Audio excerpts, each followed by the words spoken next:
Hey everyone, welcome to episode 34 of Formidable Opponents, a show that pits three people who have known each other virtually their entire lives in a series of conversations as we argue what is best in a variety of fun, engaging, and critical pop culture topics we all debate about. This week, we're talking about favorite 90s movie soundtracks. Now, this week's episode is a little different. We're being hosted by our good friends Steffi and Lindy of Turn of the Millennials Podcast. If you've been listening to us, you may remember them from our worst 90s music video episode. And we had such a blast, we're teaming up again. They were so kind, typical Canadians, as to give us permission to simulcast this episode on our podcast. However, if you want to listen to the extended edition of this episode, oh yes, there is bonus coverage, and it's not all me trying to talk over four millennials and said millennials making fun of my way too early 90s soundtrack selections with a barrage of vitriol and insults. But there is some of that in there too. Plus, we talk about some John Hughes movies, Buffy the Vampire Slayer, the movie Crossroads, not the real Crossroads with Ralph Macchio, the fake one with the recently freed Britney Spears. We talk about Jennifer Love Hewitt, Canadian television and food, French fries and gravy, anyone, and much more. Plus, how the great Texas winter storm of 2021 compares to a mild, chilly Canadian Tuesday morning. Yes, they weather shamed us. There's close to 20 minutes of extra show. Yes, almost 20 minutes, and you may find that exclusively on the Turn of the Millennials podcast. So check them out and see what they're all about. We hope you enjoy this collaboration. Many more coming in the future. Now on to the show. Welcome, podcast world, to another episode of Turn of the Millennials. I'm Stephanie. I'm Lindy. And today we are talking about soundtracks. And we have not one, but three guest hosts with us from the deep south of Texas. We have Randall, Bob, and Joseph from Formidable Opponents. How are you guys? Hey, what's up? What's going on? Doing great. Happy to be here. Thank you. Awesome. So always nice. You're so nice. Appreciate you're it. welcome. Right? Ooh, so nice. Canadians, so nice. So sorry. We were actually on the worst 90s music video episode on theirs. So if you haven't checked it out, go on over and check it out. Check out the rest of them. They're pretty good. I listened to every episode because you guys are actually pretty funny. So you're doing a good job. We appreciate it. More of the alcohol. We had a lot of fun doing that one with you. And that's why we're happy to be doing this one. And hopefully, like we mentioned, another one in the future. So absolutely. I get weird looks at work when I randomly crack up to listening to your podcast. I'm glad I work from from like, yeah, I'm just listening to a podcast. I'm good. You must be laughing at Joseph's points. Yeah. Go with that one. We'll go with that. I always make the same point. I agree. That's always here. I agree. I agree. You're like, fuck it. I'm not going to argue. I agree. Fuck it. He's right.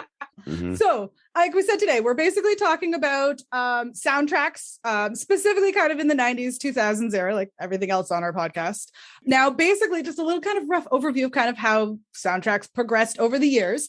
So soundtracks actually started out in the silent film era when in-house pianists or orchestras would play to drown out the loud projectors and add to the movie experiences. Now, based on each movie theater, the music could obviously vary depending on the orchestra or the pianist. So you could almost get a different kind of feel for the movie, but they usually kind of were using popular tunes of the time.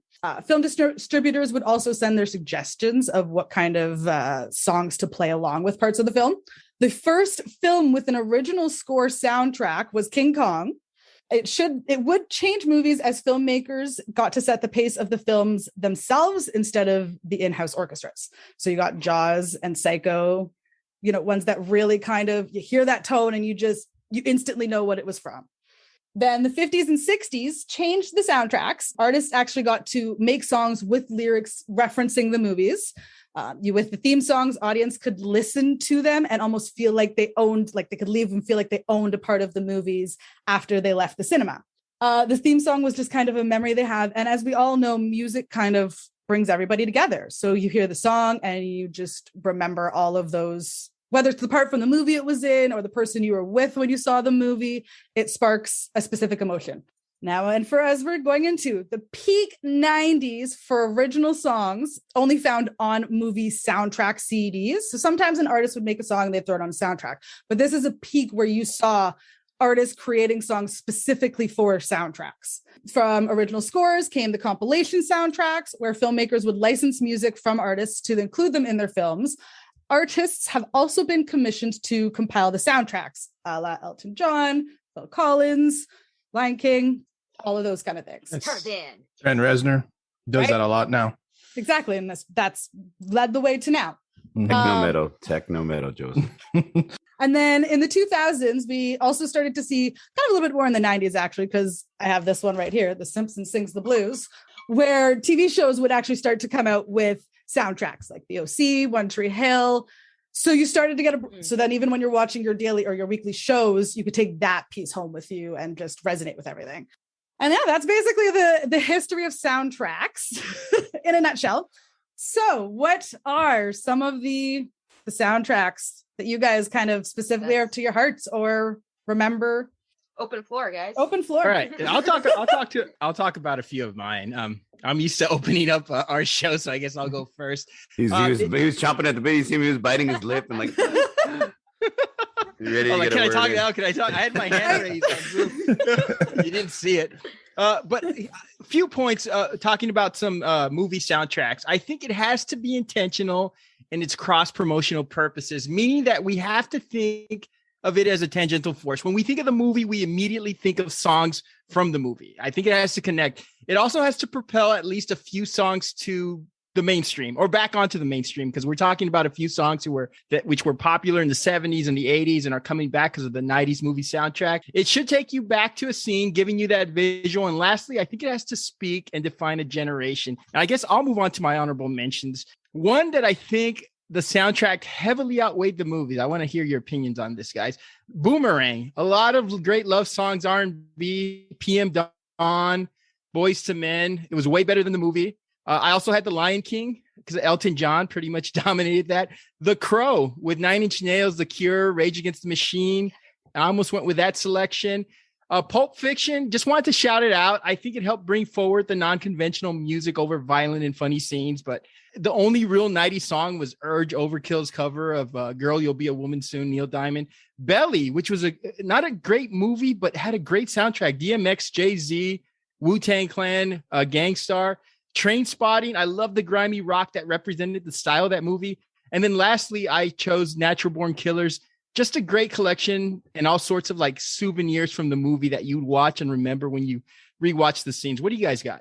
Well, first, I mean, I want to just say that I think that not only is it the purpose of, to move along the scenes, they got to have great, situation going on. Sometimes, if the movie sucks and the soundtrack's good, I mean, it can go back and forth, but if the movie's really great and the soundtrack sucks, it's, it's the same thing. So, but also in the trailers too. And one that when you were talking about what you were talking, I remembered when we first saw the trailer to the new Batman movie that's going to come out, the Batman, and this teaser trailer that they were showing had like this I don't know, this different rendition of Nirvana, Something in the Way, a more orchestral type thing, but kept it to the original with the lyrics, and I thought it just was awesome. And it wasn't just the movie scenes that we were seeing in the trailer that I'm like, okay, I think I want to go watch that movie. I mean, I'm a big Batman fan, but that song worked perfectly. And I don't know if of course the movie's not out yet, so we don't know if there's going to be any kind of soundtrack. I don't know if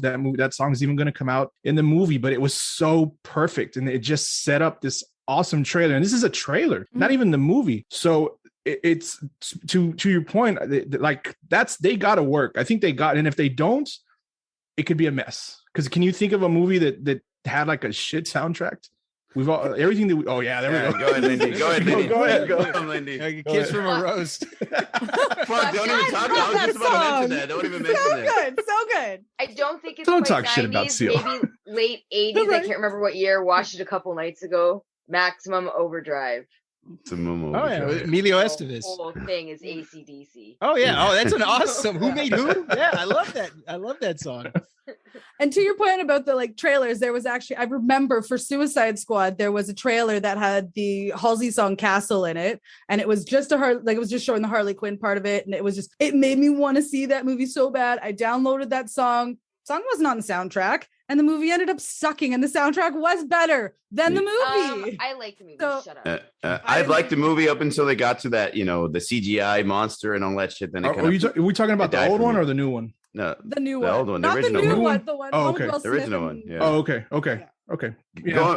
Batman one Forever. sucked. How could you talk bad about Seal and Batman Forever? Dude? I know, that dude. soundtrack was There was a awesome. U2 song on that. Yeah, that that Yes, was there that's like the was. best Hold me, thrill me, U2 kiss me, song. kill me. Yep. Yeah, and it had Mazzy Star, and it had The Offspring, and it had Method Man, and it had the Flaming Lips. It was an awesome. It was a an great awesome soundtrack. Yeah, Great movie, too. Val, That was- Val Kilmer You got- was a crappy you got me- Batman, but You got me on the flaming lips. All right. yeah. What about The Wedding Singer? Nobody mentioned The Wedding Oh, Singer so far. That good, had a so great, good. great soundtrack. It was all Oh. 80s music for the most part. But I'm dying to amazing. see the musical. there is a musical. Dying I've to seen see that. the I've seen musical. I was looking up I've- the I've soundtrack listened, playlist and I saw that. I've listened to the soundtrack of the musical, and it's freaking hilarious. Really? Yeah. Who's it's playing? really Who's funny. playing Adam Sandler's role? I don't remember their names, but like based not on Rob the Schneider, music, is they it? sound really good. Like they did it justice, I guess. No, That's cool. I didn't even know about that. But that's They're- really cool. Because I had the copy of The Wedding Singer I have on DVD. It has like a special behind the scenes look at the making of the musical. So Oh, cool. that's how I found out about it anyway.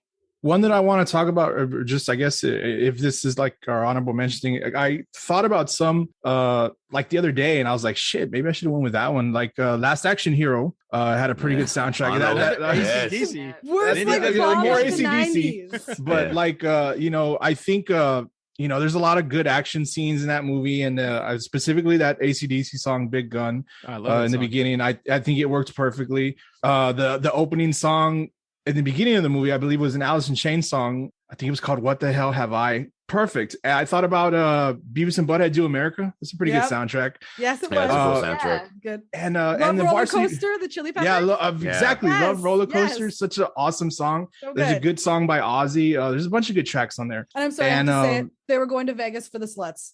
Yes. I'm hoping to do some slots myself. Can I ask you guys a question? Maybe somebody could verify this. Somebody had told me that the Red Hot Chili Peppers Soda Squeeze can't be found on any album other than the Coneheads. Is that true? So the squeeze. So I'm that- not sure, but to I me, know that's- it comes out on that soundtrack. to me, That's true. that's their best song. That's a And- great song. Yeah. I actually thought you were gonna mention the Love Roller Coaster, that song, the original, that you're supposed to hear somebody getting killed or Killed in something the background. Yeah. Urban That's legend. me It's an urban too. legend. Yeah. And then I don't know if you guys found this. Obviously, I'm pretty sure. But 90s, specifically late 90s horrors, or even just a lot of them, tend to have very lot of like grunge and alternative based soundtracks. Like you had The Craft, you had Disturbing Yes. Behavior, Queen of the Damned, we had The Crow already. Lots of these just heavy hitters of really Well, alternative grunge. Queen of the Dam, that's what I wanted to go with, but the movie came out in 2000, I think, or 2001. We're the millennials. We can fit Okay, it in well, 2005. Okay. Well, We're flexible. We're good. Okay, if that we're case- flexible on that one, in that case, I completely changed my mouth. Okay, so I'm changing it to Finding Nemo. But yeah, that Queen of the Dam soundtrack is so awesome. It's like everything that I listened to in high school, and it's, the songs that are all in the film were sung by Jonathan Davis of Korn, because he's the one that put it together. We talked about that. You mentioned it in the beginning about how nowadays, and we talked about, now artists are actually sought out to put the soundtrack together and do the whole musical score, and it's really cool. So Jonathan Davis did this one. He sang all the songs because he had to be the singing voice, because Stuart Townsend cannot sing, I'm assuming. Great movie though. I love the movie. Yes. But he actually, on the soundtrack, if you're not aware, the record label that he was signed to, or that the band was signed to, didn't allow him to release those songs. So he actually had to get other musicians from a lot of my other favorite bands, like Jay Gordon from Orgies, Wayne Static from Static X, so just, what's his name from Disturbed, to do all the songs from the movie. And it's a great soundtrack. I mean, I love that soundtrack. I thought I couldn't use it, so I didn't go, but I'm happy to talk about it, at least either way. So, but Remember, this Nobody mentioned Reality Bites. Reality Bites had a really Okay, good soundtrack. dude, there's a soundtrack whole too. list here that we can still keep talking about. Don't- I let's can go. imagine. I mean, Because go for it. we also freeform too. So, but I then mean, we'll get into our ours. picks, but What we were you can going to say? definitely- yeah. Randy was ready to go on that one. Yeah, go on it. Reality Bites. I wanted to go with Reality Bites, but I just don't think, because when you think about it, and I'm kind of spoiling this here, there's a couple of movies that really define Generation X. I'm the only Generation Xer on this panel, and you got to think Singles and Reality Bites, and Singles was my choice. So we'll get to that later, but it far exceeds Reality Bites. I thought Reality Bites was just a mix of like very, I don't know, coffee house and popular poppy music, where I think Singles really dug into like more contemporary artists on the come up. That's why I didn't put down Reality Bites. I thought the soundtrack is a little overrated in my opinion. My Sharona's Coffee House? Well, I mean, old school music too. They added a few old school clips. Yeah, it is true. It does define, like when you hear about like the Gen X generation, they always say like Reality Bites, the movie, the soundtrack. It just was a definition of that generation for sure. By any chance, did any of y'all look? Did I mention it earlier? Varsity Blues. No, but I remember it was a good Blues. soundtrack. Yeah, Varsity. Here's the thing with that one: the soundtrack in the movie is awesome. But if you ever look at the one that was actually released, there's like 20 some songs, and they're all a bunch of like. They featured a lot of there's some Stevie Ray Vaughan, which I don't remember hearing in the movie. Texas. Basically, if you all watch that movie, that's how me and Bob grew up. I mean, it's the exact portrayal. I was gonna ask, is it literally an exact portrayal of football? It's pretty fucking close. So they used some tech. I believe they used a lot of Texas artists, and it's got a country vibe to it as well. Some of the other songs, but if I remember correctly, when I looked at the list, and I might have to pull it up, a lot of the great songs that we heard in the movie at great points, the great scenes, I didn't really see them like featured too much on that soundtrack, and it's weird. And I hate when movies do that, and when they put a great song in the movie and then they don't include it on a soundtrack or something like that. It happens so often. Empire Records is a really good example of that. Yes. They have a lot of great music in that movie, and like half of it's not even on the soundtrack. And it pissed me off. Why release the album then? Right. That's what's weird. Now, on the other side, you had Dazed and Confused, which came out with their first one that had most of them. And then they ended up coming out with a second one to release, I think it's the rest of the music so people could enjoy the whole soundtrack, I guess, as kind of a whole. I have both. All right. Now, we've also got 8 Mile. I know, we're going to span into 2000s. That's cool. 8 Mile, kind of with the artists who create their own. Also, Eminem just created his own. And also kind of Hustle Flow was sort of in that same when the hip hop started to come into the forefront in the 2000s. You got a lot of those artists that were basically making, their own soundtracks as well. Mom Spaghetti. Yeah. 50 Cent had his movie also, and he had a really great soundtrack. That was actually a really good soundtrack. A lot of originals too. Like Rich or Die Trying? Yes. It was a good soundtrack. I dug it. I played it. 50 Cent was all over the 8 Mile soundtrack too. Yeah, he was for sure. He was in a lot of movie soundtracks. Yeah. Which brings me back to another one from the 90s that I loved, which was also the Dangerous Minds. I don't know if you've all listened to it, but Gangsta's Paradise was a Can't get it wrong with Michelle Pfeiffer. Huge hit. Coolio. Gangsta's Paradise. Yes. Oh, Dangerous Minds, right. I was thinking of that behavior one. Disturbing Behavior? Disturbing Behavior. That's what I was thinking of. Which I was going to say also about the 90s. Flagpole Cinema Harvey Danger was in like every 90s. Oh, yeah. For some reason. Disturbing Behavior. Huge one-hit wonder. That made it big. I'm looking at the Dangerous Mind soundtrack. Other than Gangsta's Paradise, I don't know any of these songs. I didn't either, but at the time they were great songs. I loved it. I don't remember it now. I'd have to listen to it again. You know what? I loved it at the time. You know what was Paradise a good? Is great too. Amish Paradise. Love Weird Al. Yes. Love him. Jurassic Park. You know what was another? If you've watched that, as far as like I guess a hip hop CD soundtrack. The soundtrack to Friday was actually really good too. There was a lot of good music on that one. Yeah. I mean, it was Ice Cube, and so of course it's going to have great music on. I think there's. And then next Friday, I don't know what the soundtrack was, but I liked that movie as well. Yeah, I love the movie, but I didn't pay attention to the soundtrack. Space Jam, actually, which I have right here. Space Jam, you got to go with Space Jam. Space Jam's your. I love that you go out and do the CD shot hunting. Right? CD shot. I have it downloaded like on iTunes, like an idiot. I have 54, which was an underrated movie as well. And then Hunchback of Notre Dame. For some reason, I still had these. Was 54 like Studio 54? Yes. So it had Nev Campbell, Salma Hayek, Mike Myers, and Ryan Felipe. Yeah, that. And they had this song, If You Could Read My Mind, with like it was Ultra Nate, Amber, and Jocelyn Enriquez. Such a 90s like disco hit. That was a cool movie. I remember watching that. Yeah, it was so good. Yes. Which movie? 54. 54. Studio. Yeah, 54 on Studio 54. Oh. About yeah. Studio 54. Don't think I watched that. Mike Myers, Selma Hayek, and Nev Campbell. And then Trainspotting was another one that also had like multiple soundtracks as well. I remember that. It, yeah. Trainspotting. I love The American Trainspotting. Pie movies had really good soundtracks. Oh yeah, all the American Yes. Pie They movies did, had yeah. great soundtracks. They Yeah. have the American Speaking of, Blink-182 actually in the movie. Yes. Yeah. Yes. Love They're that. watching them on the computer, right? Yes, Yes. The Yes. oldest high school kid. Yes. Oh yes, I was watching him on the internet back Yeah, then. that was awesome. Stream On the webcam. broadcast her that across the webcam. internet without her permission. Right? Yeah, that's Fuckers. Well, not Oh, good. gosh. But Fuckers. I mean, Different times, Lindy, different times. Different Sorry. time. Because I'm sure the first time I saw it, I fucking laughed too. Yes. So I can't say shit. I'm looking. We were talking about this earlier. I'm looking at the American Pie soundtrack. I don't see "Laid" by James, and that's like the theme Oh, song. yeah. to American Yes. Pie. Yes, I it don't was see on it the on there. soundtrack. Isn't it on American Wedding?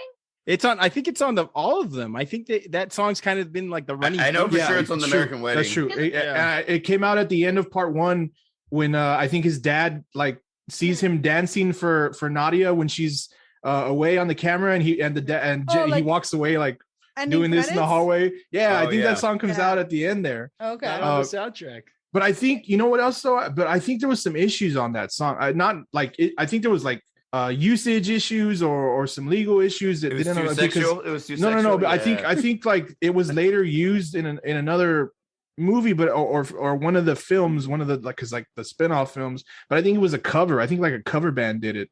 Which I mean, how you got the permission to do that, I don't know. If you couldn't use it, but yeah, I mean that song is a central theme throughout that entire series. A great coming of age movie or movie series. Love those Oh, movies. yeah.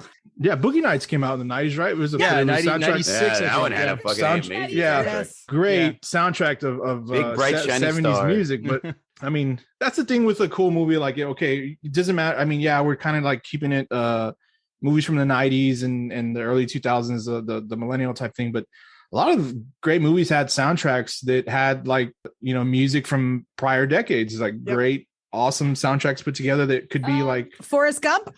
Forrest Gump. Yeah, Exactly. Forrest Gump was A fucking 2-disc CD. I used to Yes. have that bitch. Yep. 2-disc CD. You had it on yes. CD or you had DVD or you had it on cassette? A tape? Knight's No, I had it on Tale. CD. It Yes, was A 2 Knight's CDs. Tale.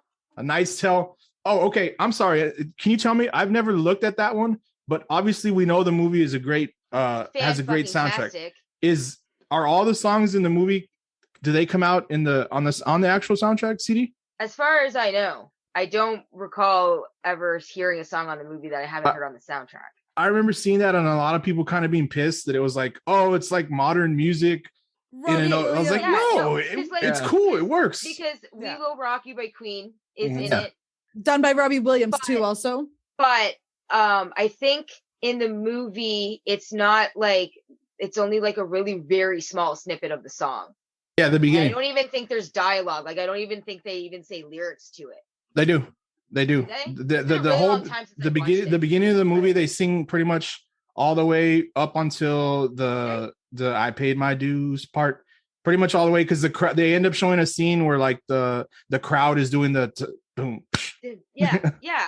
So I they thought go they all the only- way to that. Yeah, okay, I'm gonna have to watch again. I have it, so I'll just watch it again. And then there was also My Girl and Almost Famous. They also kind of used older songs as well to kind of bring them back.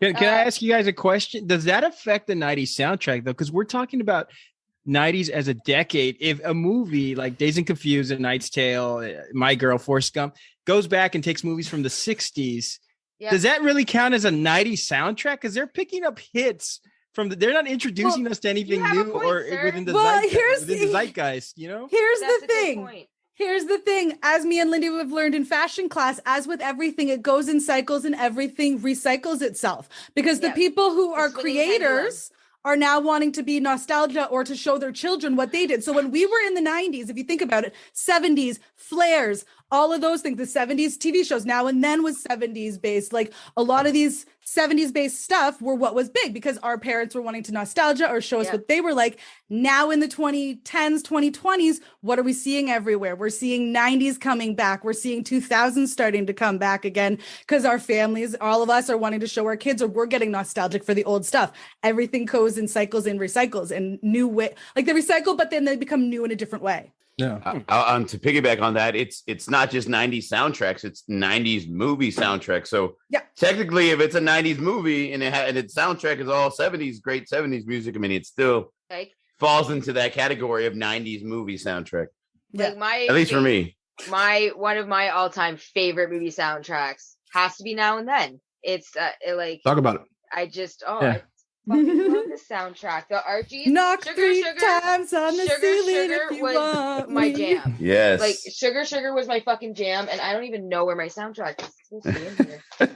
Signed, sealed, delivered. I'm yours. I love the fact that y'all are busting out CDs, and the only thing I have in my room is like bottles of whiskey and a few books. Those Shit. are on the floor. And if you can see my Anaheim Ducks stuff. There you go. But the alcohol's on the floor. I still have one of those bookcases around somewhere. I've lost like 3 of those in my life, leaving them like under my desk at school in high school, and then them not being there when I go back. Yeah. So, but sadly, I've lost a lot of great CDs, but I still have one of those books. DVDs as well. And they say drivers are distracted these days with their cell phones. Try finding a freaking CD to play while you're driving. Right. The thing I had the visor. You slid it out. Nice. The thing that was cool about Now and Then, I don't remember whether or not I'm trying to remember like when I saw it, and I'm not gonna lie, I probably saw it because Christina Ricci was in it. Casper had come out. I had a huge crush on Christina Ricci. Awesome. Still do. I idolized Roberta. I idolized so, but for me, I mean, I saw her. Yeah, I mean, I know it was like, you know, she was Wednesday. She did the 2 Addams Family movies before Casper, but I think it was like Casper when I was like, yeah, I'm like fixated on this, you know. So and then the cast of this movie, it's just a bunch of the 4 young actresses who later go on and do great things. The 4 established actresses that were already in the movie that play the older themselves. Yep. This Gabby soundtrack, Hoffman, Rosie O'Donnell. Yeah. This sound, Demi Moore playing Demi Moore was Melanie Griffith. Melanie Griffith. Yeah.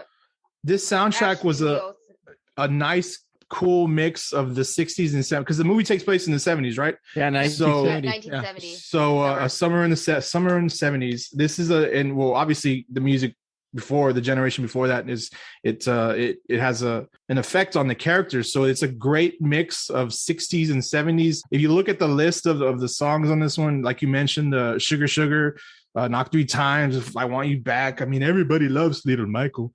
You know, the Monkees, Daydream Believer. Such an awesome freaking song. Yes, Can dude. it be down?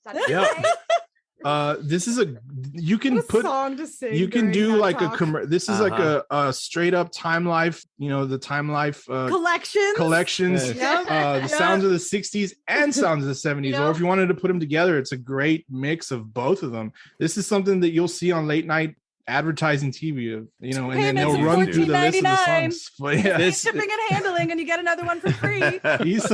These songs come out on those type of CDs. It's a great mix. Yes, the movie, you know, it takes place in the 70s, but that's kind of like what we talked about. I don't think it has that any huge bearing like you asked, Randy. I mean, if you know, I don't think so. I think it's cool. I think it's awesome. It's a nice palate cleanser, but this soundtrack kind of reminds me of like when my dad was working on the car and he would ask me to hold the flashlight and he would be listening and yelling at you. Put on the right spot, cabrón. Yeah. I'm trying to hear Sugar Sugar and your heavy breathing's ruining the song. I loved this movie so much. I quoted it in my grad quote in my yearbook, in my senior year yearbook. Which part? What was the quote? It was where Sam is at the grave of Johnny, and his dad comes up, Crazy Pete comes up, and he tells her that things happen in life that you can't stop. That's not a reason to shut out the world. There's a purpose for the good and for the bad. Great quote. Yeah. Great quote. I thought so. It's a quote that stuck with me since I saw it when I was like 12. We didn't get that option, and I'm curious what I would have. I know why we didn't get that option. We had too many fuckheads in our senior class. So we put something stupid as a class quote. I had the highest graduating class in my school. I had almost 1,000 kids in my graduating class. That's awesome. We had like 400, and we had somebody who was proud that they were number 400 in our class. So that's just our graduating class. I'm a W, so I waited like 3 fucking hours to get. It would have been. My goodness! It would have been 127 people writing "Only God Can Judge Me." Or Texas. Let's talk about Stabby's pick, that Romeo and Juliet. Yes, my pick was definitely Romeo and Juliet, because I was actually watching it the other day and I was just like, I forgot how amazing the movie was. Very true. B, how good the soundtrack was. It was like garbage. You had Everclear. I think there was a Nine Inch Nails song. There was like, it was just such a great freaking soundtrack. And then when the doves cry, that little Quentin Tarver kid in the choir, his voice is amazing. He's like a little 13-year-old kid, I think, or 12-year-old kid. And he sang like a damn angel. Thank you. And then Young Hearts, Run Free, and then Kissing You when they're doing the fish scene, like that. That's the best song on the soundtrack. Yeah, that's a great scene too. Oh, come on, the garbage song. First Down Your Spine. It's so good. Nobody mentioned a great Butthole scene Surfers, and a great whatever. Butthole Surfers, whatever was the best song on that album. So good. Yeah. So that was. Can I share a story? Joseph, I don't know if you remember this, but we were in my car one time and Loveful came on and I didn't change it. And I'm like, hey, are you okay with these? Like, I kind of like this song. I go, so do I. So we're just, you don't remember when you and I were cruising to Loveful? Do not remember this story at all. When your hands so gently touch. That reminds me of How I Met Your Mother with I honestly, we shared gum. 500 miles. I had a bias going into this one because the disco songs like Young Hearts Run Free and others kind of put you in a trance for things like meditation, naps, and intravenous drug use. I mean, it was a lot of MTV 2-3 o'clock in the morning Friday night songs. I remember Paul Rudd looking beautiful, and he still looks exactly Paul Rudd, dude. He has to be a fucking vampire. The astronaut. He was an astronaut, right? Yes, an astronaut. Or something like that. She does this like cheesy dance to her. Yeah, she's doing like a cheesy weird dance, and she's kind of like laughing at him, staring at Leo. I remember. I wrote down. I mean, first, like we mentioned, it's a great movie. It really is. It's a great story that we all know. Tale as old as time, song as old as rhyme. We all know it. That's your senior quote, Joseph. That's your senior quote. That's my senior quote. And like we've mentioned, I mean, an awesome cast of people. Leo, Claire Danes, Leguizamo, Paul Rudd with his small little, not that too big of a role, but I mean, he's in there. I think Jamie Kennedy's in this movie. I mean, I'm trying to remember everybody that came out in this movie. The guy who plays Mercutio is later huge mix of Lost in that. Yeah, a huge mix of Yep. the guy who he was in Matrix. He was in Matrix. Mercutio, I can't remember his name. Mercutio, He was in Matrix. Harold Perrineau. Yes, that's it. Harold Perrineau. I want to say his daughter is the main detective girl on The Prodigal Son. You ever see that on Fox? That's his daughter, the one that's like kind of like the love it. Never mind. Well, crazy. Anyway, but as far as the soundtrack, like number one, Crush by Garbage. Yeah. Yes. Shirley Manson, the goth Courtney Love, I guess if you want to call it. Like I think she's 10 times better than Courtney Love. Absolutely. But that song, she was the goth Courtney Love. What would you call Courtney Love? I don't know how to describe Shirley Manson. Heroin. No. I mean, it's hard to describe her, but great musician, great voice. This song, the lyric, I mean, that opening song, it's that I don't remember if it came out in the film, but it's the number one song on the sound. I mean, the first song on the soundtrack. It was probably the biggest one of the soundtrack. The lyrics are perfect. They go exactly with what the theme is of the movie. This undying love between the two characters. But the soundtrack in itself, it was actually really cool. And Randy mentioned it too. He didn't really know too many of the artists. Specifically, I only knew 5. Which was Garbage, Everclear, the Butthole Surfers, and Radiohead. We're bearing Radiohead. The Radiohead song is awesome too. I forgot about that one. It's a nice their song. Whatever's badass on that album. It's a nice little mix of like when I first got into the soundtrack. I was like, this is the stuff we hear at like the shady like underground vampire club that people go to at like in the Blade movies. Like you're gonna go die, and this is the music that's gonna be playing. The werewolf bar club in American Werewolf in Paris. Yeah, like it's cool. Like when I was listening to it, like specifically with the first song, I was like, this is like the stuff that you hear like at it's a half club, half fashion show type thing going on in the 90s. Yeah, and it's cool. Like so it mixed a weird little vibe of like music like that club mix style, and the song's like Loveful, which is like kind of the it's the flag bearer song of. It's not even the best 5 song, 5th best song in the Yeah. It's the Flag Bear song. It's the song we all know. Yeah. And I think because of pop-up video. That's why, because they played that shit on pop-up video. Oh, so much. Pop-up video, so good. So good. Love that show. The thing with the only 25 years actually for pop-up video. I saw that the other day. 25 years. Jeez. My only thing with this soundtrack was the Everclear song. I thought it stuck out. It's a good song, yeah, but it's like, why is this song on this sound? It just didn't feel like it belonged on this soundtrack, a type of one of these things is not like the other type situation, and so it ends up fitting in the movie when you do watch it again, though. That's the thing, is a lot of the songs end up being picked kind of, that's what I found too, is like all the songs almost fit with the movie that you're and like, I did try to go back and rewatch the scenes and make, and for every part of the, these songs came out, and specifically like I said, that Radiohead song when they show Leo on the beach, that little opening little guitar it was so good. Oh yeah, so good. He's all depressed right at the beginning. He's all sultry or something. Yes. Yeah. Brooding like Batman and whatnot, as only a young Leo could do. So beautiful. All right, I've got like a whole bunch listed here. So Not Another Teen Movie. I don't know if you remember, that was a bunch of like 80s movies, like 80s covers basically, because it was making fun of all of the 80s teen movies. Right. The only thing I remember from that movie is like, it's not a Sunday, it's Banana Split. Which is future Captain America. Yeah, I know, that's Captain America. That's America's ass. Right?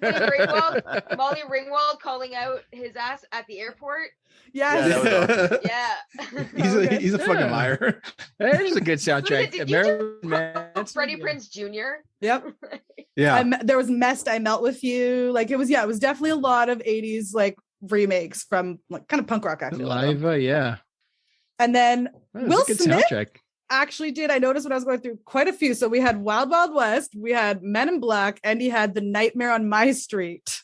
Oh no! Yeah. Well, I mean, I don't think we should talk about Will Smith today. I think he's taking enough punishment this week. So right. No, I love Will Smith. I loved all of those songs. Actually, I loved Wild Wild West. I loved the Men in Black songs. They were like, I loved them. The little jokes. Men in Black was a good song. Wild Wild West is a little for me. Like if I'm gonna listen to a Will Smith soundtrack song, it's gonna be Men in Black. Men in Black. Right. Yeah, you know the dance? But we got Cisco in that one. Come on. You know the dance. You know the dance. South Park. That Do happened. you remember when they had theirs? The bigger uncut, Blame Canada. Oh yeah, Blame Canada. South Park. Yeah, of course. What would Ryan Boitano do? Blame Canada. Yes. Blame Canada. It was a funny soundtrack. Robin Williams doing the song at the Oscars. Yes, that was hilarious. Oh, that was great. Robin Williams. Oh, he was so good. I'm trying to think of any of his other movies might have had some decent soundtracks. I think Patch Adams actually didn't have too bad of a soundtrack. Like Good Will Hunting was just all mood music. Yeah, a lot lot of. It's not your fault. I've never seen that. It's not your fault. You never seen Good Will Hunting? You've never seen Good Will Hunting? You gotta watch it. It's a good movie. Applesauce, bitch. Yes, it's a good movie. Like and not like I can't believe you haven't seen it. It's a good movie. It really is a good movie. I'm hoping it comes on Netflix because it's not. Now, Elliott Smith has a lot of songs on it. So Elliott Smith, I don't have. Yeah. Okay. I don't know if. Yeah, I don't know if it's on any other streaming services, but I love Matt Damon, so it's because it came out at a time where I wasn't quite old enough to grasp the concept of Good Will Hunting. Yeah, I agree. And by the time I was old enough, it was kind of like it was a few years ago. You're like a fucking math movie. I don't want to watch that shit. You're gonna use my brain? What the shit? Yeah, but now I have to pay attention to this shit. I'm out. I'm out. I have a thirst for knowledge now. I find it fascinating and I want to watch it. But it is actually it's a really great extremely movie. Good. It is extremely good. I definitely will watch it when I have an opportunity. Good. And not just again like not just saying it because of the cast and it really is. It's a good story. For my pick, I have Can't Hardly Wait, and it was an amazing, hilarious movie. Yeah. It had one of the greatest young casts of all time. 92%, yo. Ethan Embry, Jennifer Love Hewitt, Seth Green, Lauren Ambrose, who is from 6 Feet Under, which was one of my favorite TV shows on HBO. Had Peter Fasinelli, Jamie Presley, Sean Patrick Thomas, Melissa Joan Hart makes an appearance. Yeah, Melissa Joan Hart, and Clea Duvall, who's apparently allergic to Jason Segel, yeah. Yep, the watermelon guy. Freddie Rodriguez, Jerry O'Connell, the stoner. Like people before we even knew who they were, like Jerry O'Connell as I didn't know what he was doing at the time. At the time, I was like, Breckin Meyer. Yeah, Breckin Meyer was in it too. Donald You got Faison. Oh yeah, I love the Breckenmeyer shit because The band that never the plays. band breaking up. It's our first live performance. Don't screw it up. I loved it, and then the soundtrack followed suit. It had Third Eye Blind, Graduate, had Smash Mouth, my friends. Blink 182, Damn It, Busta Rhymes, Run DMC, Tricky, Feeder High, which should have been our senior song. Speaking of high school, Guns N' Roses, Paradise City, which is a fucking epic moment in that movie. Yes, it's like I know this song. This guy used to tutor in math. I can't feel my legs. Yes, it had a ton. It really did have a ton of hits, and it was all like it's like the soundtrack from my high school right there. So it's my favorite movie, and like great soundtrack, great cast, great movie, great soundtrack. You know, hard to argue against that one. I was looking at the soundtrack, and I don't know if this is the Mandela effect, but I thought the Third Eye Blind song on the soundtrack was "How's It Gonna Be," but it's "Graduate," and I thought Romeo and Juliet from Dire Straits was on the soundtrack. It's not on the soundtrack, but it's in the movie. Yeah, right? it's in the movie, but it's in a great scene too. Yeah, the same case of in the movie versus not on the soundtrack. Yeah, that sucks because it's a great song. Well, because Romeo and Juliet was on the Empire Records soundtrack. Oh, was it? Yeah. Oh, wow. I didn't know that.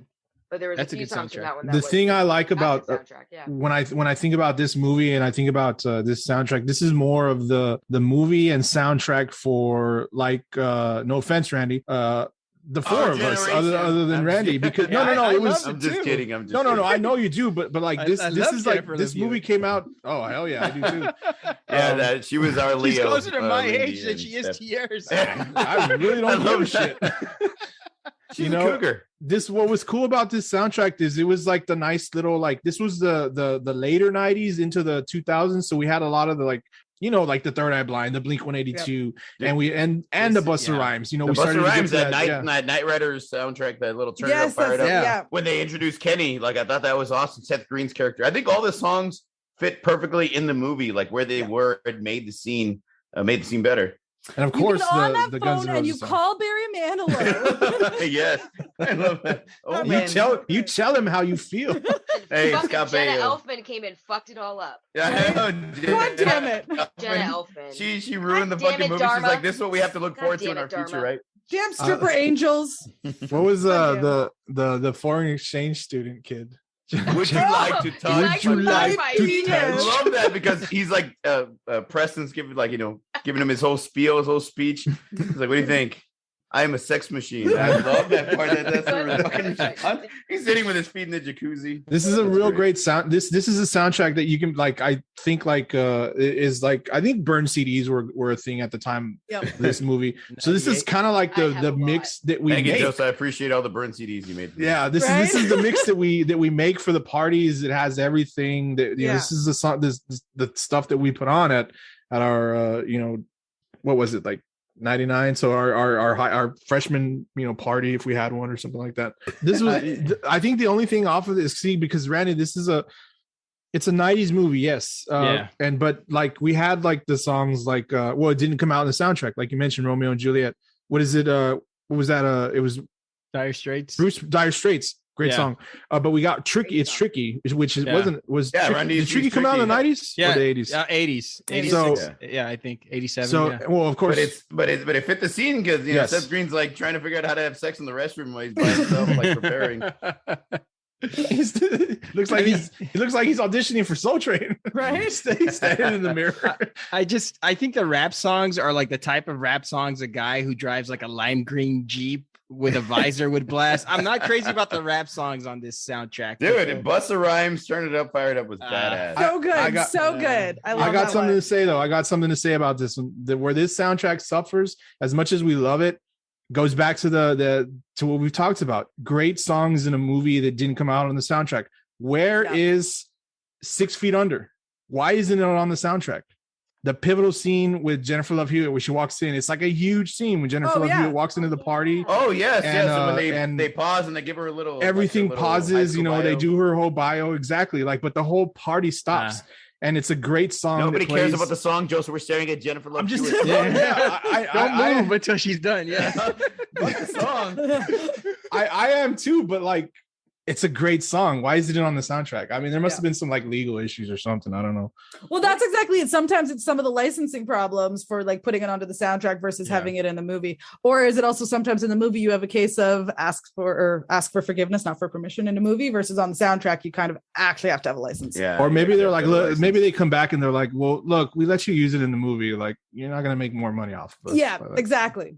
Yeah. I mean, Axl Rose is notably possessive of his songs. So the fact that Paradise City's on here is a shock. Yeah. I mean, but look how late the movie came out, though. He needed the fucking money, obviously. And does Napster ring a bell to any of us? Like Metallica, there, thought that that would ruin music industry, and here we are. We're all downloading music now. I actually buy the music now. I do. I don't download anymore. Now we have jobs. We didn't have jobs at that point in time, Joseph. We didn't have jobs. Shit. I actually just bought a CD today, or an album today. One of my CDs. It's a CD favorite. One of my favorite bands released an album today from Canada, actually. Who? Rush. Who is this? They're a band because we can't do a podcast without me mentioning a death metal band. So they're a band called Archspire. Called what? Hearts on Fire? Like from Rocky? Badass, man. On Fire? Archspire. Does it have an A at the end? Archspire. Okay, nope, never heard of them. The Faculty. Decent movie. Usher. You see her face, obviously. But I did have, but here's the reason why I picked this one. And I told the guys, I said, I actually have this CD. I still have it somewhere. I know I do. I bought this CD. And you know why I bought this CD? Because I freaking loved the cover of Another Brick in the Wall. Yes, it was so awesome. Tom Morello. Lane Staley doing the vocals for this track with Tom Morello doing, it was just this awesome super group. And I couldn't download this song. I probably couldn't find it somewhere. So I got the soundtrack just so I can have this song and I ended up burning it, and putting it on whatever I had. But so I had to actually buy it to do so. But this soundtrack has a lot of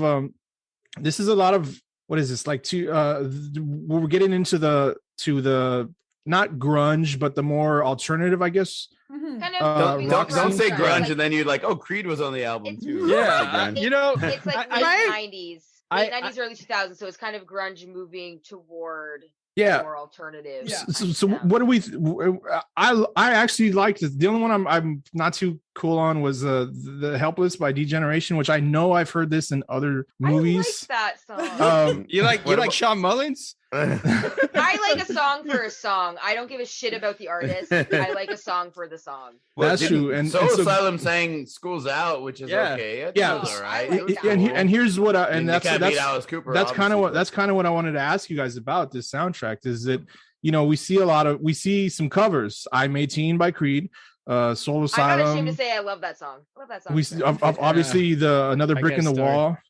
I mean, there's some covers on this. What do we feel about that? Like, you made a bad pick. You made a bad pick. I'm just kidding. To me, every song on this soundtrack is like an ode to I hate my parents, my teachers, and the fucking Gap Kid commercials. I'm sorry. Did I say changes too? I don't know if I mentioned the changes. It perfectly led into the emo movement of 2004. We're fine. Yeah. It's good. Well, can I share something with you? I was listening to this soundtrack while I was working, and the I'm 18 cover by Creed came out. I didn't know it was Creed until I heard the way he pronounced the word down, and he said down, So I was like, this is I was minimizing all my screens. I was like, who the fuck is this fucking Creed? Like, am I jamming out to a fucking Creed? Yeah, people like staring into your cubicle like, what the fuck, bro? What is going on, dude? Sacrifice. Is this your sacrifice? Look, everybody, like, let's be honest, okay? If this is an unpopular opinion, then I don't give a fuck. The first Creed album was good, wasn't it? Was it not? Was the first Creed album? The Creed album was good. Wasn't there a Creed song on "Can't Hardly Wait" when they introduced a character? It was. Yeah, it was. Bring my pick down, Randall. It was no. It was torn. It was. I think the name of the song was. It was. But it was from the first album. It was from the first album, though. Yeah. That was. It was the. Yeah, that song. Yeah. That's a great song. That is a good album. You didn't mention Oasis' "Stay Young" on this. I'm sorry. Yes, really fucking good. It's probably the best song off of this. A nice, awesome. I mean, Stabbing Westward. I don't know if anybody ever really got into Stabbing Westward. Yeah, they were like the knockoff of. They were like Goo Goo Dolls. Which was also on a soundtrack. Call them like a Nine Inch Nails. Goo Goo But Dolls. Tom Morello's like Chick-fil-A sauce. You put him anywhere, it tastes good because he's a great. So you want to taste Tom Morello? Is that what we're going with? Dude, no, he's probably one of my top 5 like favorite guitarists. Stabbing Westward's Darkest Days album is where I think they took off with that Sometimes It Hurts song, which I don't know if it's been featured on any soundtracks, but I don't know if you know that song, Sometimes It Hurts by Stabbing Westward. So I think the success of that maybe put them on this album. But yeah, I mean, that was a thing that I was wondering about, how you all were going to feel about this, because there's a lot of covers, but I think they sound good. I think they really sound good. I mean, I know it's like the new 90s or later 90s rock bands doing songs and, you know, from previous generations, which kind of goes into what we've talked about, like these movies that come out in the 90s that take place in the 70s or 60s. And so the soundtracks are mostly those. Yeah. Like, how did we feel about that? Like, you know, I'm rocking actually my late 90s Tommy Hilfiger overalls. Like legit. Shit. Yes. They're great. Love them. Yes. Complete with like full on wide legs.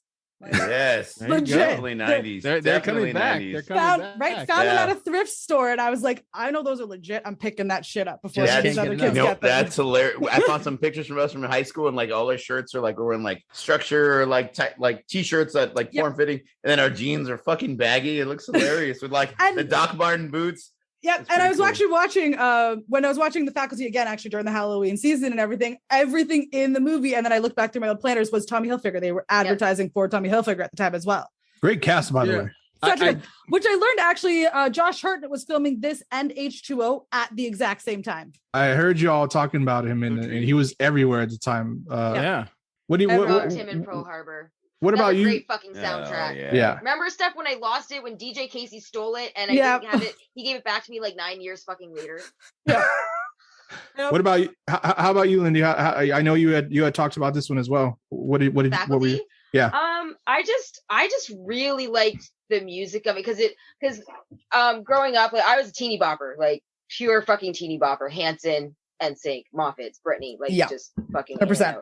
So as I was approaching like the end of the 90s, I was turning like 15, 16, 17, I was getting more exposed to more alternative music through my sister, because she was a huge fan of like Our Lady Peace, I Mother Earth, and good band. Like, she's the one that tragically hip. Yeah. She loves the hip, like fucking loves the hip. And so I got introduced to all that stuff. So then my best friend and I, Catherine, in high school, went to go see a movie that was sold out. So this is why we saw The Faculty, because we were like, well, Josh Hartnett's in it, it can't be that bad. So we went to go see it and fucking loved it. I loved the soundtrack because of what my sister was playing and what she introduced me to. And I don't know, I don't really mind covers as long as they're done well. Yeah, and I think they were done pretty good. I thought they were, you know, it's like Randy said, he didn't know it was Creed doing I had no idea. I immediately shut off all my electronics. I went outside, restart, control, delete. I washed my face. It's not Nickelback. Fine. That's true. That is. Look at this photograph. Come on. Right. You know, but I liked it. Every time we do it, makes us laugh. Oh wait, is Creed American? Yes, they are. Oh, I'm sorry. Yeah. But Nickelback is Nickelback, right? Nickelback isn't. No, they're Canadian. They're Canadian. Yes. Okay. I thought Nickelback. Yeah, Nickelback's Canadian, right? At least we dodged that bullet. They are. I did like "It's Over Now" by Nev. A very 90s. If it were any more 90s, it would be Jimmy Eat World. But it's another good song on the soundtrack. Another great band. Wait, Nev Campbell. Nev Campbell. Just Nev. Just Nev. Yeah. Another one in the late 90s was Cruel Intentions, and at the very end, the bittersweet symphony that I love that song. And so good. That soundtrack actually was too bad. With her Coke crucifix. Yeah, there was Placebo, Fatboy Slim, Blur, Counting Crows, Marcy Playground. Yeah. Jesus Christ. Yeah, it was a really good soundtrack. Really good movie too. Right? Crazy movie, high school movie. So good. It's when I love how they made Sarah Michelle Gellar like this huge bitch in that movie. She did play the role like fucking perfectly. Oh yeah, she was awesome in that. Yeah, she was freaking awesome. Could we talk about the best quintessential 90s movie soundtrack? Yes. Okay, we got to talk about singles because now. I have an argument against it, so I want to hear your side of the story before I get into it. I have that movie. I've never actually watched it. It's a great movie. Heavily Grudge influence. Alice in Chains. Pearl Jam, Soundgarden, Chris Cornell, Mudhoney, Screaming Trees. A lot of Seattle-based artists like Jimi Hendrix and the Love Mongers, which was Ann and Nancy Wilson of Heart. It did something none of the other soundtrack selections have done. It took the work of contemporary and at the time mostly underground artists and introduced them to the mainstream. Great pacing. I love the fact that there's a Mother Love Bone song on there. If you all know the history of Mother Love Bone and how Andrew Wood, the lead singer, died tragically before the band could make a splash. Check it out. The soundtrack accompanies a generation-defining movie. My only complaints, no songs from Citizen Dick, although they did add Touch Me on Dick on the reissue. Yes, they did. Touch Me on Dick on the reissue, man. It's Paul Westerberg's 2 contributions, Dyslexic Heart and Waiting for Somebody. They sound like the same song. I mean, it's kind of like, I don't know if you all. It's kind of like Pearl Jam. It's kind of like Pearl Jam. Is that what you're saying? It's kind of like Pearl Jam. Like Emmett Otter's Jug Band Christmas. Remember where the mother should have combined the song with Emmett Otter and his band song to make one good song to win the talent show? Those songs sound the same to me. Those are my only 2 complaints, but it is the 90s defining soundtrack of Generation X. I think it spills on over through the rest of the decade. I think a lot of people will kind of put it on the shelf because it was so early 90s. But what did you guys think about the soundtrack? Okay, I got my biggest argument. I think on paper, it was the best soundtrack, but then you look, it was all like the B-side, C-side, D, goddamn throwaway songs of the band. Chloe Dancer's not a throwaway song. I mean, besides Alice in Chains Wood, I mean, the song from Soundgarden and the song from who else? I have it here. I mean, shit, dude. A lot of. I mean, and then they had 2 songs from Pearl Jam on the album. I mean, fucking one song is too many. We know why there's 2. Yeah, I mean, like besides Wood, all the other songs are like the B-side, C-side, like they're the backup songs for each band. It's on paper, it looks good. Ooh, we have Alice in Chains. Ooh, we have Soundgarden. Smashing Pumpkins. Ooh, we have Smashing Pumpkins. Like, oh, badass. What song is it? What fucking song is that? Drown. Exactly. You don't know, like, well, we couldn't afford their big singles, so we went with a song they were going to throw away. They remember these guys they weren't famous yet, so they didn't have big singles. Well, that's the name of the fucking movie. They should have had a single. I will say this: Seasons, Chris Cornell, amazing song. That is a awesome song, and that's the highlight, the bright spot of this soundtrack. It's not. You don't like the Seasons by Chris Alice Cornell? Alice in Chains Wood is the highlight of this. I know, but we know Seasons. that song. We know that song, and I'm not knocking Alice in Chains at all. But to Sounds me, like you are, Joseph. It's Chris Cornell, man. It's that voice. It's a great song. I know, like if you're ranking Soundgarden songs, it's not in your top 5. But it's not. It's Chris Cornell. It's Chris Cornell song. No, but that's what I asked. Is it in your top 5 Soundgarden songs? But it's not a Soundgarden song. Well, Chris Cornell is fucking in Soundgarden. Okay, let's go with Chris Cornell. But he has solo Top albums. 5? Is it in your top 5? Yeah, it's in my top 5. Fuck no, Joseph. Fuck no, you're full of crap. But this soundtrack, it's like Randy said, there's the 2 Pearl Jam songs like we mentioned. This is a definite, like, you don't know these bands, but you should type soundtrack. You know what I mean? Yeah. Like, and I'm not, supporting. I'm just giving my take. A lot of we know who Mother Love Bone is. We know who Mudhoney is, but to the casual fan who only knows anything about grunge because of Nirvana, these are the bands and the songs that were trying to get themselves out there while you were just listening to Nirvana. So I understand the soundtrack, and I get the feel that they were trying to do with this. Like, let's put together. There's a Smashing Pumpkins song on this. Let's put these songs together from bands that you may not know, and like Bob said, they may be like a B-side or something like that. They weren't B-sides. Well, go with C-side. I didn't knock it. I'm giving you my take on this soundtrack, and I think they did that, and I thought it was cool. I thought it was a real cool concept to put, like, some bands that you may not know, like, that you should know, because if you're claiming like, oh, I love fucking grunge, I listen to Nirvana, do you not know these bands? Go for it, Stephanie. You look like you got something to say. Go ahead. Yeah, we're done. As someone who hadn't really seen the movie or heard the soundtrack and listening to it for the first time, I couldn't even find it on Spotify. I had to go into YouTube and listen and find it. Yeah, I did do that a few times. I can kind of agree with Bob about the kind of B-side. Like, it did kind of feel a lot like sort of the songs kind of felt very similar. I wasn't into grunge because I was a little bit too young myself. I was born 85, so I was like 5 or 6 when grunge came out. So I really didn't. My first like rock was Our Lady Peace Clumsy, because my cousin was born in like 77 or something. She was Gen X, so she introduced it to me. So someone who's never heard it before, it did kind of feel a lot of the songs were kind of similar, or like very like meh, nonchalant, like I don't know, they just kind of, there wasn't anything that really kind of stood out for me that I was like, oh, this is a song that like, okay, really caught my ear. They just kind of all sort of just seem the same vibe. But I understand that if it's a song like the generation of like where they are starting, because I think it was 91 when this came out, so that was really at the 92. Very kind of big 92 beginning of kind of the grunge forefront. I can see why it would have been very big at the time. I think it has staying power. Lindy, what do you think? I've never seen it, so I don't know. You didn't see Matt Dillon with his beautiful curly locks? What's that?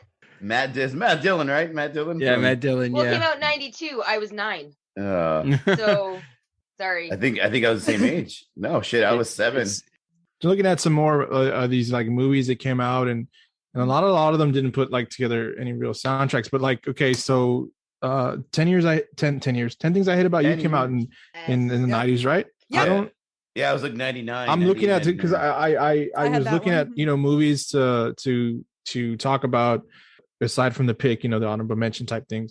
A lot of these songs on this soundtrack, I can't say that I know. There's a lot of letters. There's 2 letters to Cleo. Mm-hmm. Band. But you know what Cleo, I don't see? When they used to give us the she could read your fortune, Miss Cleo. But you know what? Call me now for your free reading. Yes. You know what I? Josie. But you know what I don't see? She's also Josie in the Josie and the Pussycats. Yeah. Oh. Yeah. Another great soundtrack as well. Another so good.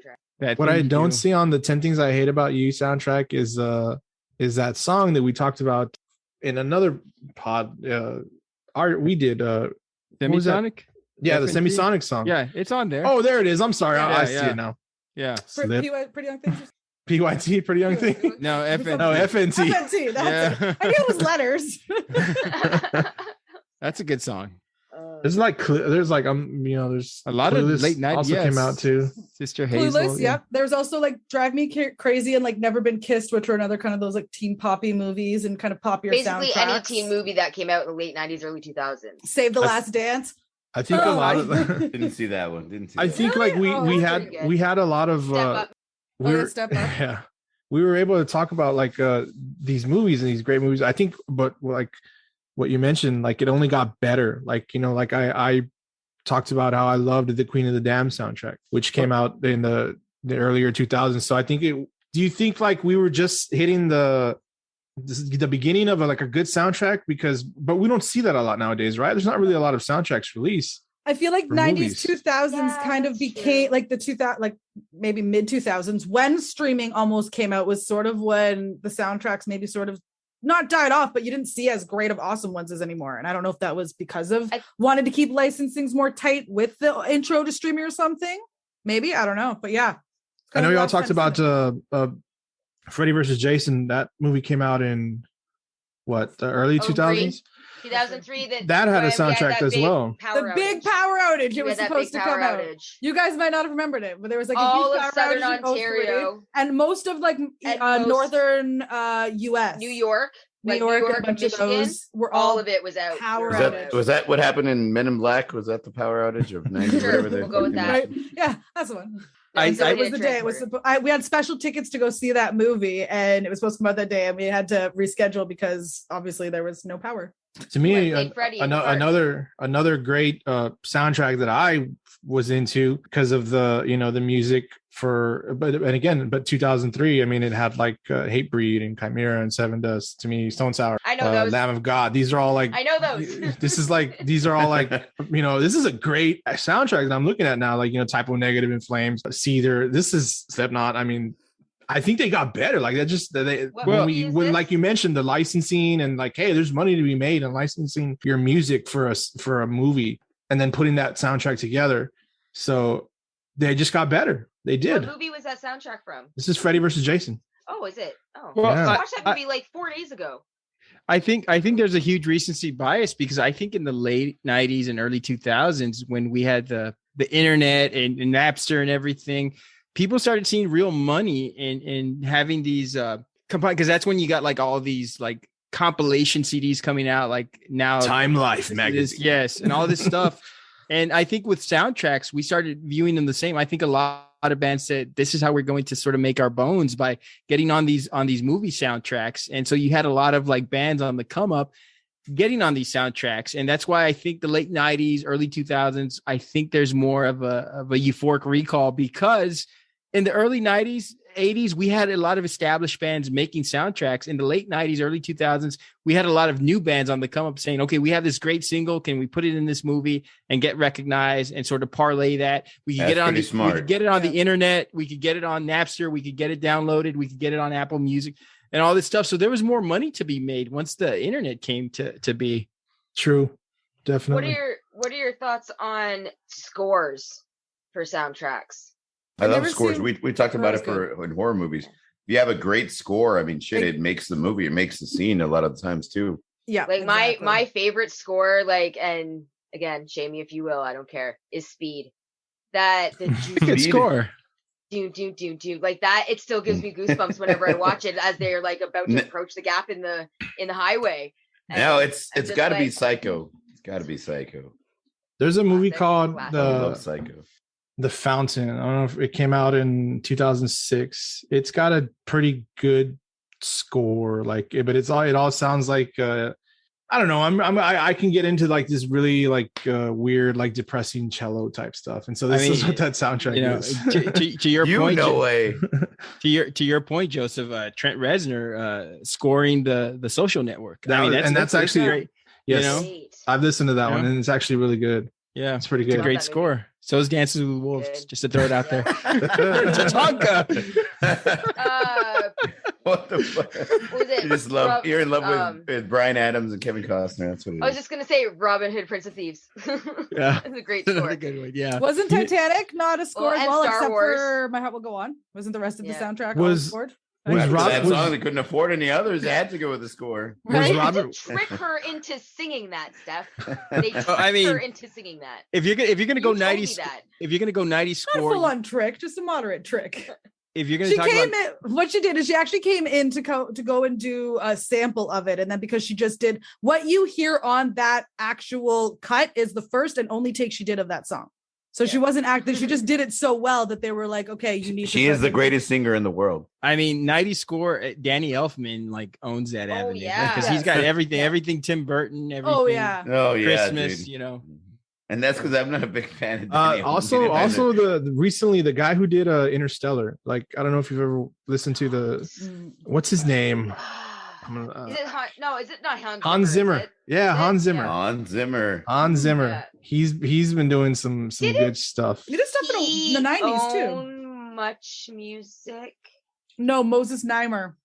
My bad. Sorry. It sounds about the same. That's why I formed it in the question the way I did.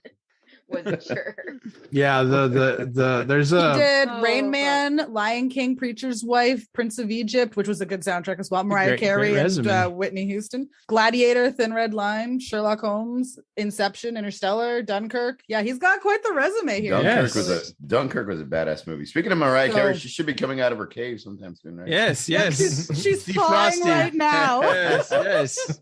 She's ready to make a $5 million month. $5 million. What is she saying? All I want for Christmas is you. She's like, here's where my royalties come in, just at the right time. When the property taxes are due. Christmas is my season. It's going crazy. It starts. I'm sorry. Not sorry. Tomorrow. On Monday. Right. Speaking of scores, I think the Romeo and Juliet soundtrack released like a volume 2 that was the score of the movie. I didn't check it out because I knew you were talking about the one, but. So, let me ask you guys this: why aren't like soundtracks? Because when we went to 90s soundtracks, where we threw out all these, they're not as big anymore. I can't think of like a movie released within the past 10 years where I said I want. It's all about scores now. Guardians of the Galaxy. Guardians of the Galaxy. She nailed it. Okay. Yeah. That one's awesome. That's the only one I can think of. But also, again, it's back to that like 80s compilation sort of CDs. I think it's the same with Deadpool, 70s, 60s, 80s, like that music. Yeah. I think when the Stranger Things came out, they have that score, that cool little 80s type of score, type of sound. I think a lot of people started doing the same thing, but Guardians of the Galaxy definitely hit on a cool music note. Mm-hmm. I just remembered a pretty soundtrack. Godzilla, the one that came out in 19. It's on my list tier 2. Puff Yeah. Daddy? And the Wallflowers. With me, you fucking covered Led Zeppelin, and you're choosing this one. No, it's got Heroes by the And Wallflowers. Jimmy Page was actually in the Yeah, song. so does the apparently, with Replacements, them. Joseph. It's got a Foo Fighters song. It's got a Silverchair song called Untitled. That's a good Yeah, song. and they had what's his name? Who was the name of the main character? Matthew Broderick. Matthew Broderick. God damn it. There's a terrible. Green Day's Terrible. Brain Stew is on Yes, it. Brain Stew, Fuel, yeah. Rage Against the Machine, No Shelter. So I mean, good. Well, they had this to make is, up this for is a Matthew good Broderick soundtrack. being the main Completely character. forgot about this movie. I'm willing to bet that the soundtrack was like far more successful than the movie ever was. Yes. I like Yeah. that movie. Mm. Yeah, I but that's do. true. I do too, because I That's don't true. know. I don't know. Dude, I'm a huge Godzilla fan. So is my I son. liked, And I that liked was the- the shittiest one out of all of them. we the have crew like of the 36 Frenchmen. Godzilla movies. Yes, the black and white ones are the best. The newest one was pretty cool too. The greatest thing. Oh, Yeah. I think I bought that for Not looking. Ryan's. Yes, dude. Yes. And I have this one too. See, my son has those, but he already took them out of the pack, and they're like in a pile of toys in his room, Oh, I also got and like they happen to four be more on in the living ground, room. so I can step onto the tail. Oh, is that as bad as Legos? Yeah, no, Legos suck, They were. and Legos are everywhere. Legos are the worst. Everywhere. When you're walking down the stairs and you step on a Lego on a stair, that's the worst. Oh, You're putting all your body weight forward. It's the worst. Oh, I did that as a kid. Yeah. Oh, it sucks. It sucks. The Legos suck. Especially we have a big carpet in the living room, and it's like thick, so you can't Big. see it. You can't see it until you step on it. You're like, motherfucker. The Yeah. unsuspecting Lego just sitting there. just waiting. Yeah. Oh, no. And then, do you guys remember the Mission Impossible 2 soundtrack where it had Limp Bizkit and Metallica? Oh, gosh. Yes. Oh, Yeah, those we were don't awesome. remember. But We had those it were awesome downloaded. songs, though. That Metallica song was awesome. They wrote that song for that album, for that Yes. movie, Specifically for that movie. and it was a great. I love that song. I well, still that listen to dude, song the all movie time. was epic because Tom Cruise did all his stunts and all that crazy shit. It was way better than the The first one. first one, yeah. I And it- Disappear What by was it? Metallica. Yeah. Yes, Yeah. I disappeared. Part Yeah. two, And Mission then Impossible. Foo Fighters were on So there. are you doing Yeah. Too Legit to Quit? No, Mission No? Impossible 2.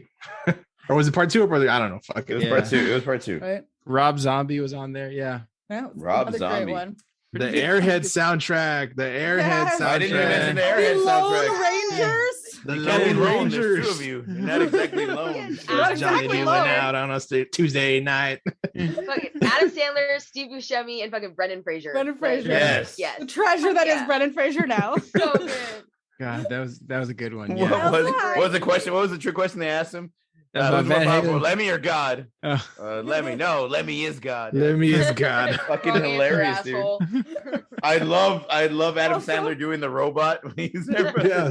Fucking that running bit- back inside. The Little That was Nicky hilarious. soundtrack. Oh, Little yeah. Nicky. That's another Little one, too. Nicky. That's true. Playing the devil and being in hell and having all, the great heavy hitter rock bands back from like the 80s and that. Awesome. And the Awesome. Austin, Yeah. This is a good one. Austin Little Powers. Nicky was hilarious. Austin Powers Austin was Powers, cool. Had a yeah.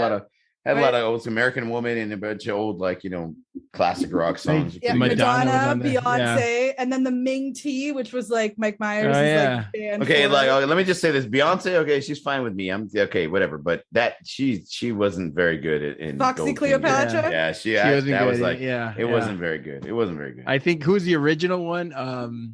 She still looks great. What's her name? Elizabeth Hugh Grant's. Elizabeth Oh, yeah, Hurley. yeah. Elizabeth Hurley, Yeah, oh, fuck, yeah. dude, she's like Her- 60. yeah. She's beautiful. I don't know. She- I didn't understand that why did she come out in the beginning of the second one if she wasn't going to come out? I mean, I don't know. That's just something funny. Because you could do Well, I a mean- cameo in like an hour or a day's worth versus like being on set for like 2 or 3 Yeah, months if well, you have plus, like, scheduling it- conflicts. Whoa, the and all ghost, the- the ghost. And It all was the James- dog. Sorry, Okay. the dog came in and then he ran back out. And all then the James, it's because it all the James closed. Bond movies I know, had a right? new Bond chick. She was just one of the Bond chicks. And Oh, then was she? I remember this one again. It was one made solely for completely the movie Oh Brother, Where Art Thou?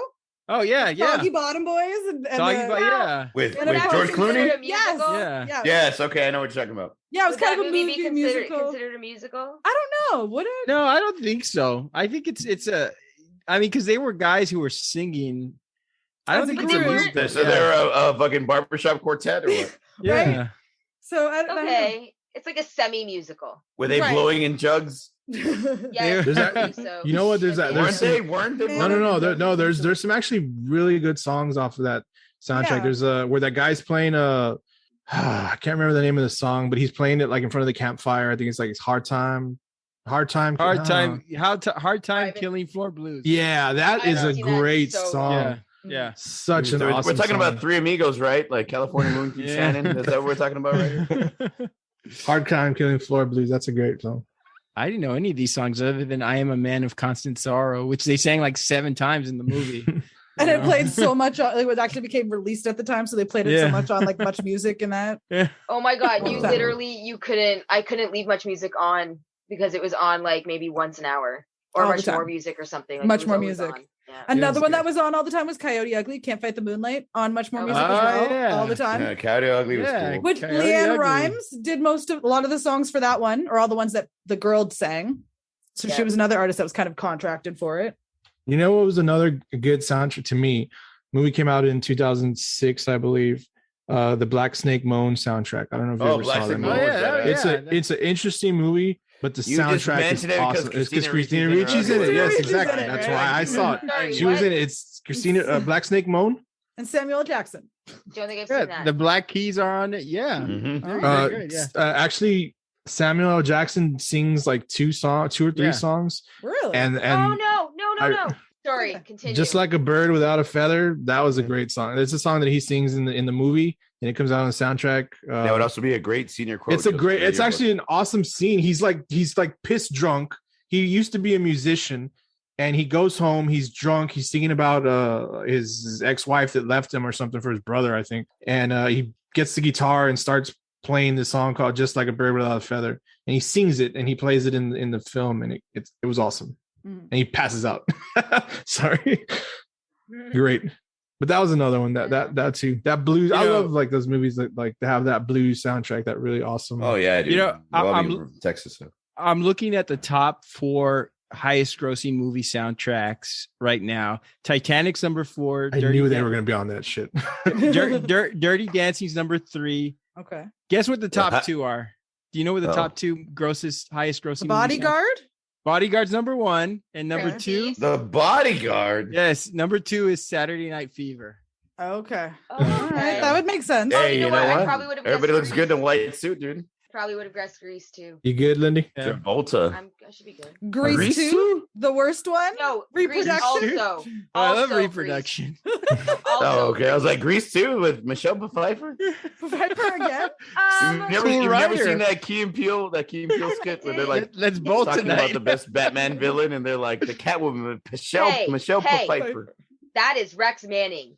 Yes. Rex Manning. True. He's a hell of a Rex bowler. Manning. Yeah. And he's married to Tabitha from Passions. Which is also a Who's great that soundtrack. guy? From Passions? Is that a soap opera? Not anymore, but it was back in the day. It was, right? I knew it. Yeah, it was. Timothy the Talking Doll.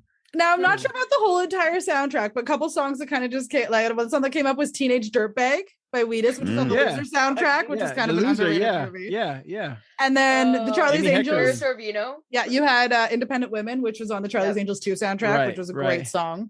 From the Moulin Rouge soundtrack, the Voulez-vous coucher avec moi with the collab. And then The Bodyguard, obviously. The Bodyguard, Houston. And then Robin Hood probably had a pretty good soundtrack. Oh, Robin yeah, Hood the Shrek, Shrek movies. And then can't forget the Shreks because they all had their own like Smash Mouth song in them. Oh yeah, goddamn Smash. We talked about that. I messaged you about that. Yes, Smash Mouth is in everything. That guy. What did I do? I did that thing from. I sent that thing from the interview.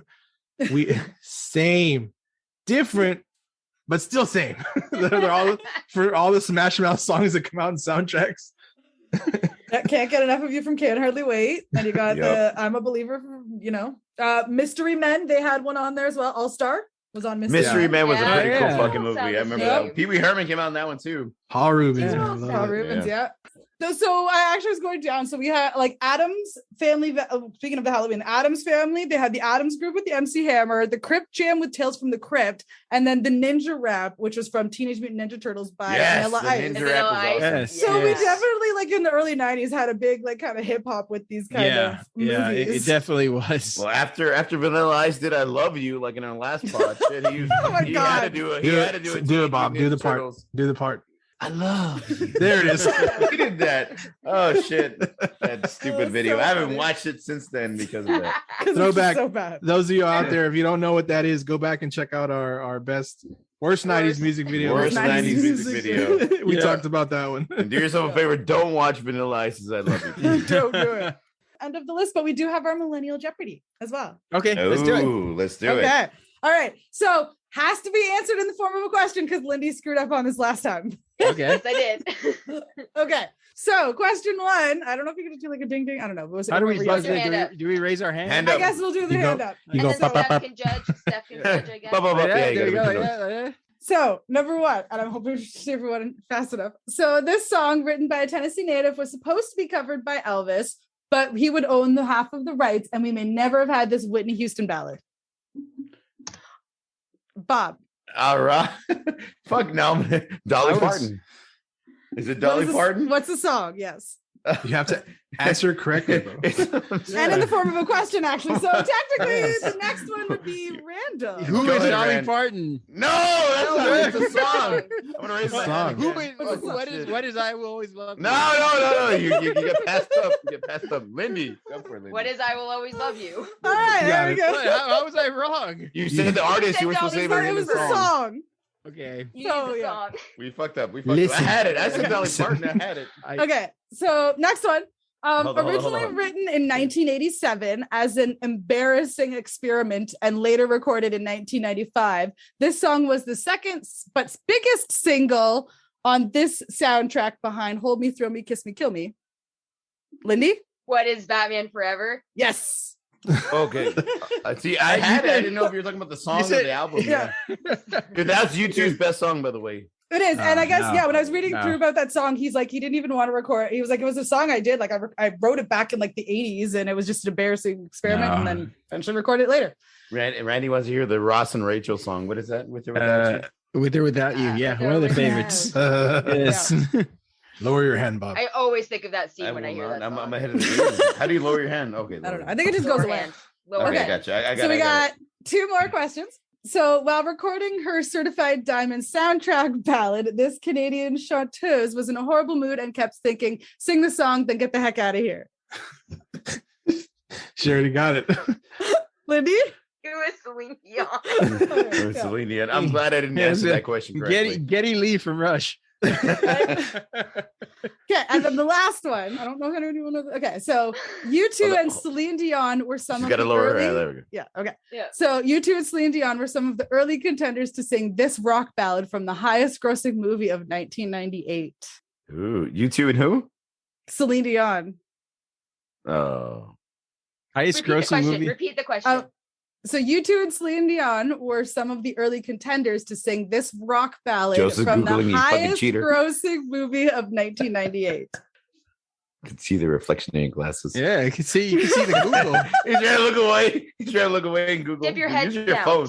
Tip your head so you don't see the reflection. China. Be a better 19. cheater. Rock ballad of 98. Not Rock Ballad of 98. Oh, I don't know. what the fuck is it called? I'm not very good at it because I don't have the answer. 98, a movie in 98. Oh, Like he's acting surprised. Don't act What surprised. You is- know, you Googled it. Tell us the answer. Why didn't they close IMDb my glasses? eyes. I don't want to fall Yeah. asleep, but I miss you. Oh, What shit, is it's it? Rico. I got my hand raised. That's Armageddon Aerosmith, baby. Yes. Yes. So apparently, yeah, U2 and Celine Dion were some of the early ones, but obviously Celine Dion had just come off of Titanic and didn't want to.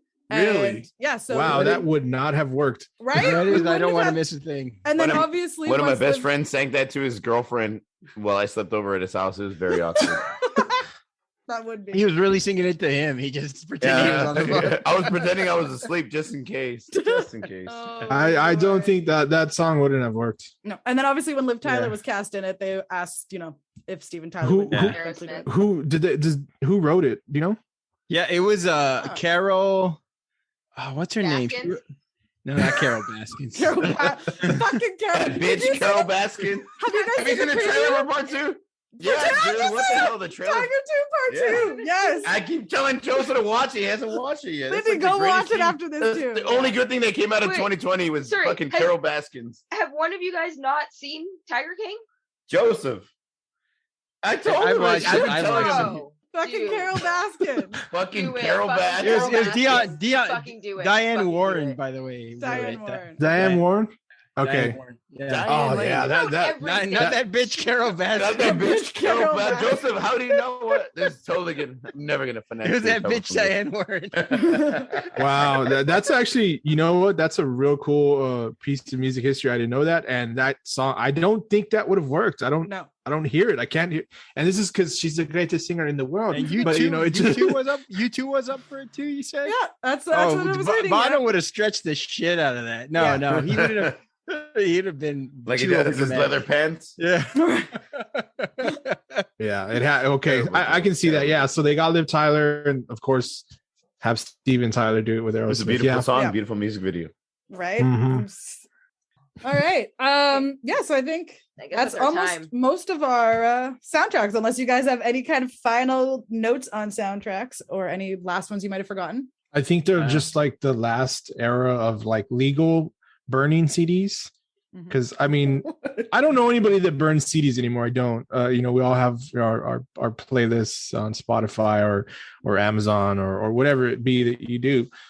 So I don't know. It was cool because like how we talked about how the soundtracks were more of the 90s and the early 2000s thing, where movies were actually doing this to, like you mentioned, make money off of not only the movie, but let's make movie off of the music that we were able to use in the movie. Hopefully get some of that back, because you obviously got to pay the music, the artist. So yeah, it's a trip, like that last little time in our lives where we're buying legal mixed CDs. I guess it's kind of cool.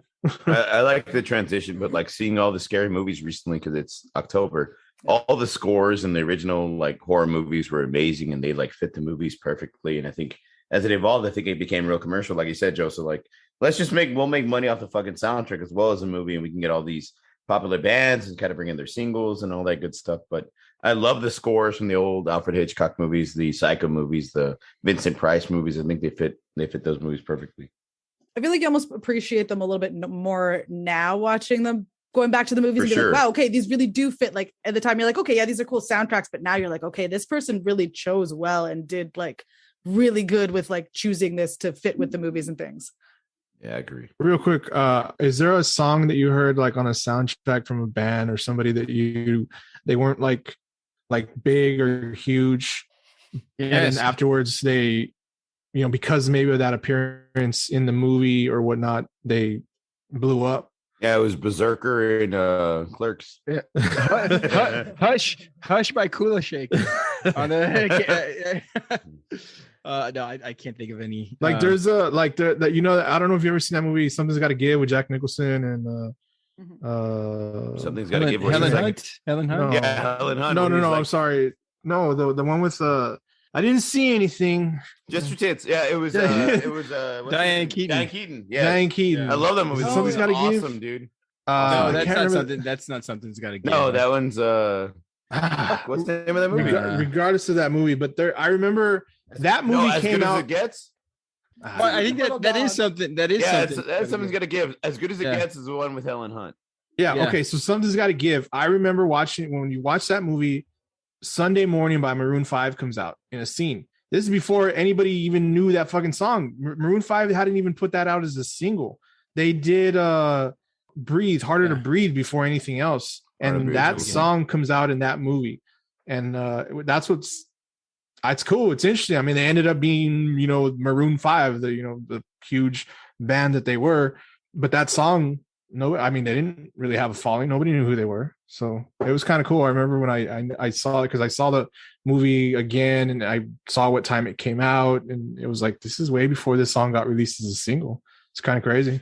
Actually, in Coyote Ugly, now that you say that or remember that, if you go, there's one part where I think the guy is at the bar or whatever, and in the background there's a guy called Andrew whatever, and he's singing Wherever You Will Go, which turns out to be later, because that was like 97, 98, that movie, 2000, 2001, The Callings, Wherever You Will Go turned into that song. And in it, he was just singing it very acoustically in the background, not much to it. And then a few years later, it actually became a single with the band The Calling. Well, Jeff Healey band in Roadhouse. They didn't, nobody knew who they were. Roadhouse. Yes. That's one of my fiance's favorite movies. You watch it all the time, and my dad actually knew Jeff Healey. Oh yeah? Yeah. Nice. Yeah, they became big after that. Yeah. Well, for a while, right? Yeah. And then he passed. So I don't know. I can't think of any. I'm sure we'll think about him when we're done. I'm sure I will come up with one. Like I'll be trying to go to sleep or something, and I'll be like, "Fuck, I should have said that." I forgot. Yes, exactly. That's the way it works usually. This is going to be way before your time, but John Cafferty and the Beaver Brown Band sang all the Eddie and the Cruisers soundtrack, and they became big off the Eddie and the Cruisers songs for a while. So ask your parents about it. That is Eddie and the Cruisers. Yes, Eddie and the Cruisers on the dark side. Come on. I mean, I like old music, but I don't think I've ever heard of that. I don't think it's, no. Yeah. You've never seen Eddie and the Cruisers. You got to check it out. So, yeah. I don't know. Watch Good Will Hunting first. Yes. Okay. Do that. Sounds good. Great movie.